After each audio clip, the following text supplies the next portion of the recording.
Fulu coming to you with another commentary. So I was just in a clubhouse room, and this woman, like this one Karen, basically, I don't even know if she follows Islam or not. I doubt it. I seriously doubt it. Um, but she was very upset with me because, uh, you know, we have options. Most of the time when we build ourselves up as men, we have options. And there were some other Muslim women who were upset at it as well. That, they tried to, what they tried to do is they tried to, you know, put put black women under one umbrella. Like they even went as far as to say that, like, there's no difference between a Fulani woman and a Keisha. They tried to group that together, and they are under the they are under the what you would call it, the banner of feminism.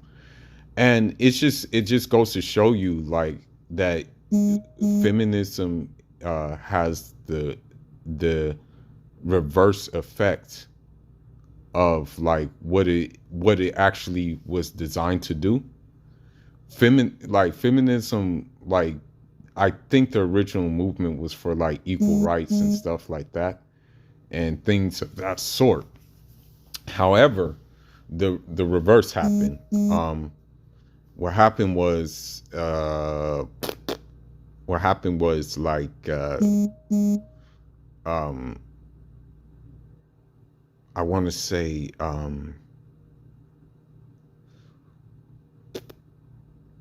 it became like, it did the reverse. It made the women more masculine, and it made the guys more more feminine. You know what I mean? Like, as a matter of fact, in that room, I was surprised that there were actually men who are actually capping for the women in that room. And and the crazy thing about me in that room, I was the only one who stood for, like, that I would, like, I told him, like, I told him that if it came down to it, if it really came down to it, I would go for, like, a traditional Eastern European Muslim woman, who was born in Islam and stuff like that, if the opportunity arises. So I said, okay, well, if things were good, if were on the same page and things like that, then yes. But I said hell no to, like, women from, like, Italy, women from, like, Spain, women from, like, France, women from, like, there, because they're westernized. You know what I mean? They're Western women. You feel me? And when I say, like, the gender war it's not only against women in the United States, it's against all Western women, or all Western women who have the mentality, you know. Before I get into this, I want to just show you some things that show you, when you have a traditional woman, what having a traditional woman is like. So, you know, I think it was like maybe 2 weeks ago, or like maybe 3 or 4 weeks back, or yeah, like maybe a month ago, about a month ago, when a boxer from Russia by the name of Dmitry Bivol, he beat the he beat the he beat the quote unquote face of boxing, but he never really was the face of boxing for me. You know what I mean? He never really was the face of boxing. Like, he to me, he was just, he had a nationality behind him, and Bivol just, like, pretty much gave him a beatdown. You know what I mean? But um but anyhow, basically, here's how it goes. So this came from his wife's Instagram, and this is how you know he has like a traditional wife who basically is gonna be on code. So let's look at it. So she said, 1 month ago I became the happiest person, and that's when Bivol beat Canelo, right? And then someone asked how was Bivol, and she said busy but happy. And you can see her making sure that he's happy, right? When Bivol beat Canelo, she said she cried because after all his wins, the pressure came out, right? Um, Now she's like, someone asked a dumb question. It's kind of a dumb question, but she's like, do you feel outnumbered? And it's probably one of these feminists. I guarantee you it's probably one of these feminists who said this. But she said, do you feel outnumbered? There's 3 boys in the family and you're the only girl. She said, I feel special and it was my dream to have 2 sons. So she's already, she was programmed to be a wife. She was raised obviously to be a wife. You know what I mean? Like I think that's what her numero uno was, right? And so she's like, do you let your kids watch? Someone asked, do you let your kids watch Bivol's fights? She said, of course, his fights are the most beautiful thing in the world. Now, someone asked, how did you and the champ meet? And she's like, airport in 2007, same flight from St. Petersburg to Sochi. We were both 16. Mind you, this is before the fame. This is before everything. This is before like having the opportunity to fight Canelo. This is before having the opportunity to fight for a title even. This is before the opportunity to come to the United States to be a professional boxer, right? But guess what? She still saw something early on. And she's like, why didn't you come to the U.S. fights? She said, my husband doesn't want me to attend on his fights. This is the law for me, his will. But I am a big boxing fan and I have visited USA several times. So you even see that she obeys her husband. She's submissive to her husband. You know what I mean? Her husband said, like, nah, man, I don't want you coming to these fights. She's okay with it. And she's still smiling,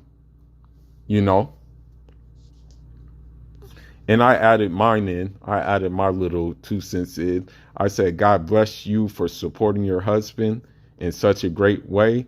You have a beautiful family. I had to add my 2 cents in. But this is what happens because the room was filled with Muslims, right? The room was filled with Muslims, right? So, and Muslim women. So here's what happens when they become feminine. This is what happens. Let's look at this.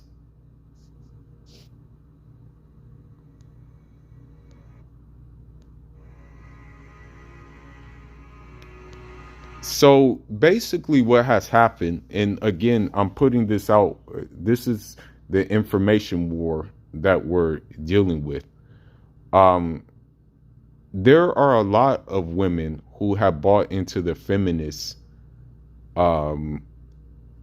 movement, and especially like there's just a lot of Muslim women overall who have like basically taken this and ran with it,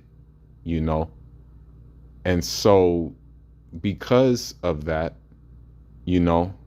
they've like became in such a way, you know what I mean, and because they became this way, it's is like it's this bad, you know what I mean? And so, I got kicked out the room because I stood on something that they didn't like. But let's continue.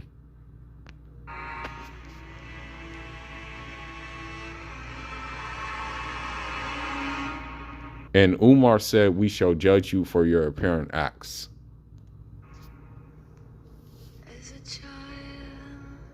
Work with an organization called Muslims for Progressive Values, and we work to advance progressive values of Islam, values that are very much rooted in historical context. There's nothing to reconcile because in the Quran, there is no condemnation of same-gender loving relationships. Muslims were known for being very sexually Billah. Do you hear this? Do you hear this? Called Muslims for values that are very much rooted in we work. There's nothing to reckon. There's no condemnation. So in the Quran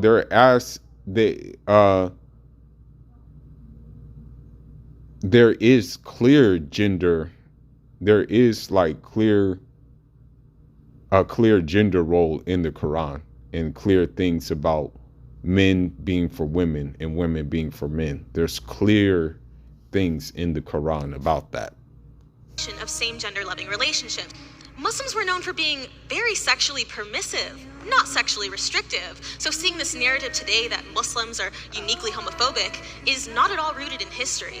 In fact, Muslims were often characterized as perverted or bisexual. Billah. You see this? Do you see these women? And this is what is happening. I'm telling you, this is happening with a lot of Muslim women right now. Okay, because I experienced it being in the damn clubhouse, room. This is what compelled me to make this video. It's the simple fact is that I'm standing alone in these things. I'm standing alone in this, The latter.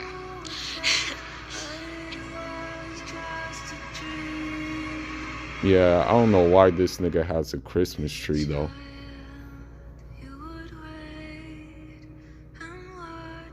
Yeah.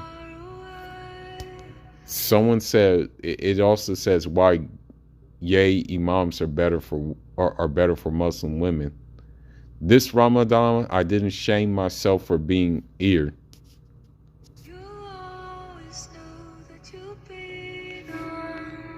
Here we go. Here we go. And this is the problem. It's me being a man. So what happened was, they were saying, like, my masculinity was the main thing under attack. And so here's why it's under attack too. Let's talk about the problem with masculinity in the Muslim community. For Muslim students who identify as lesbian, gay, or bisexual or trans, and are working towards expanding the narrative of marginalized Muslims. For Muslim girls working on elevating diverse narratives of Muslims of America throughout engagement. You see this madness?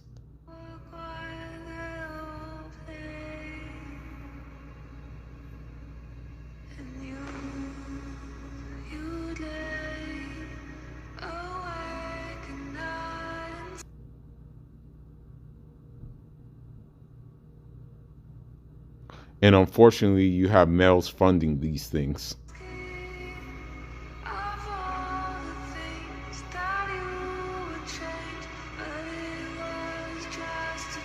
Okay, and here's another thing that they do too. I don't understand why people have to get married. I don't understand why people have to get married if you want to have a person in your life. Why do you have to sign marriage papers? Why can't it just be a partnership? And she's supposed to be a damn Muslim. That's a very good question.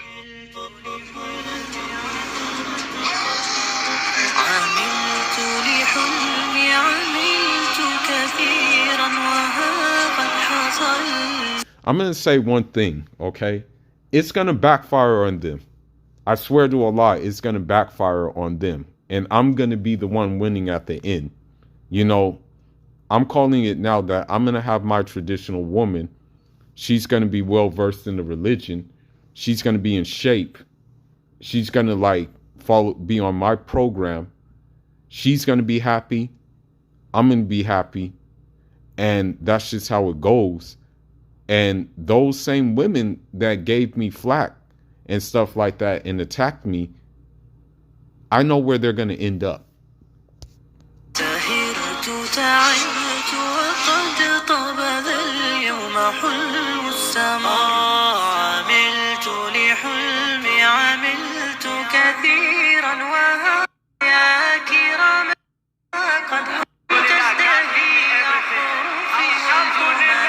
That's what I have to say about this is alhamdulillah, you know, for everything. Even this situation that I experienced on Clubhouse, you know, alhamdulillah.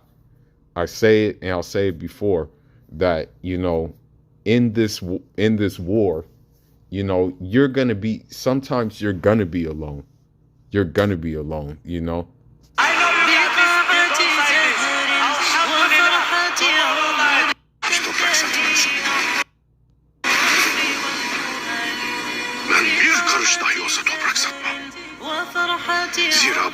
And so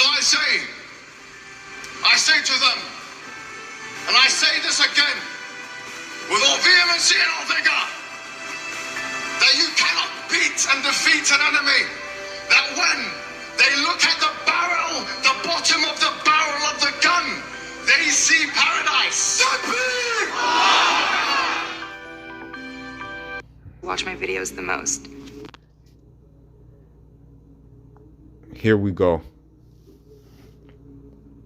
There's more. I'm not allowed back in Lebanon. I was banned from the Middle East. Which is crazy, because they're the ones who watch my videos the most. Statistically, Muslim countries consume more porn than anyone else.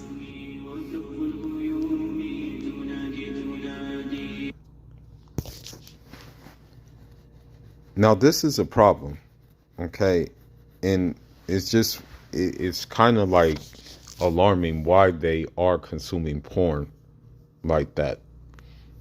I think a lot of it has to do with the sexual liberation, but it also may have to do with what's happening with the women in that country and what, you know, there's something wrong there. You know, I don't know what it is, but there may be something wrong. You know, I don't know. I don't really know.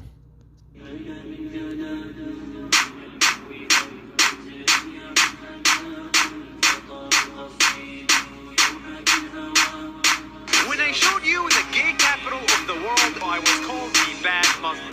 When I showed you alcohol in my videos, I was called the bad Muslim.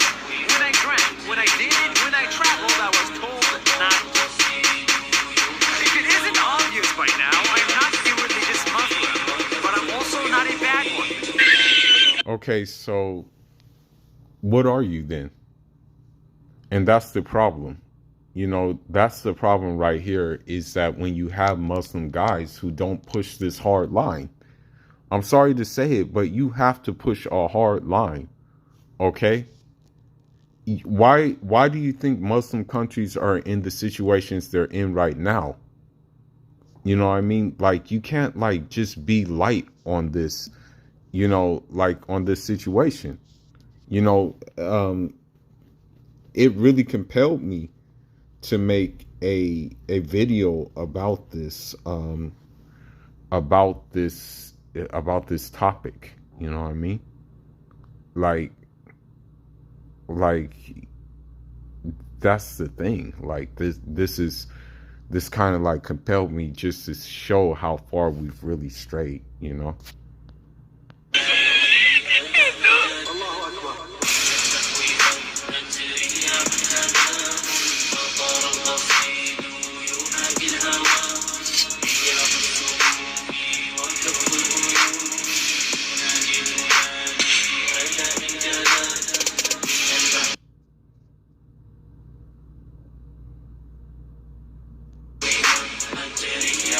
نحن لن نستسلم.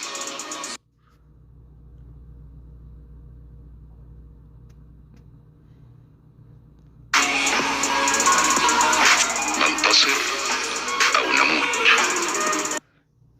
That's the thing that has, like, so they're showing the Renaissance Muslim men, like, you know, and they fought a struggle and things like that. And so, yeah, they're just showing like the Renaissance Muslim men. And, you know, these Renaissance Muslim men, by all accounts, they would be like I want to say, they would be like,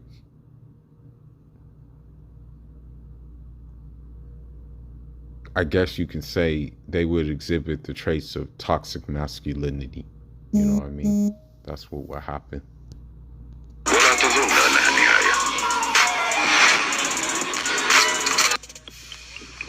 أشهد أن لا إله إلا الله أشهد أن محمدا رسول الله. There are, by the way, those Chechens, they're fighting for the side of Russia. He's showing Muhammad Ali.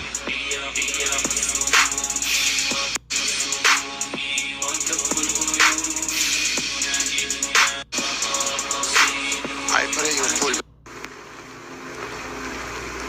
We have terms.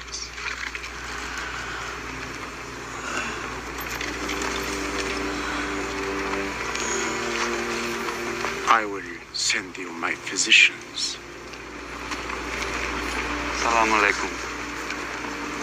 Wa alaikum assalam. So basically, guys, what I'm trying to get across is that, like, you may be alone.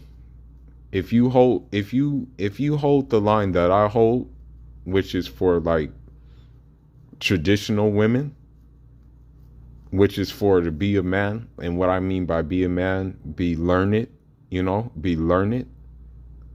Maybe be involved in like something like, maybe let's just say some kind of hobby or something. Like maybe you may have like different options of a hobby, be it like scuba diving, be it like horseback riding, be it like basketball, be it like something like that. Then be it like staying in the gym, being fit and stuff like that. Keep that, you know, have that. Always pay attention also to your money, you know, that's the main thing. Your bottom line, your wallet, right? But don't become what, unfortunately, these, like, it's sad to say it. I hate to say it, you know, I hate to say it, but when you stand for something, you will be attacked. And unfortunately, there will be guys who are going to be on the side of the women who will attack you as well. But with that being said, Foolish signing out. Leave your thoughts, leave your comments. Unjaram.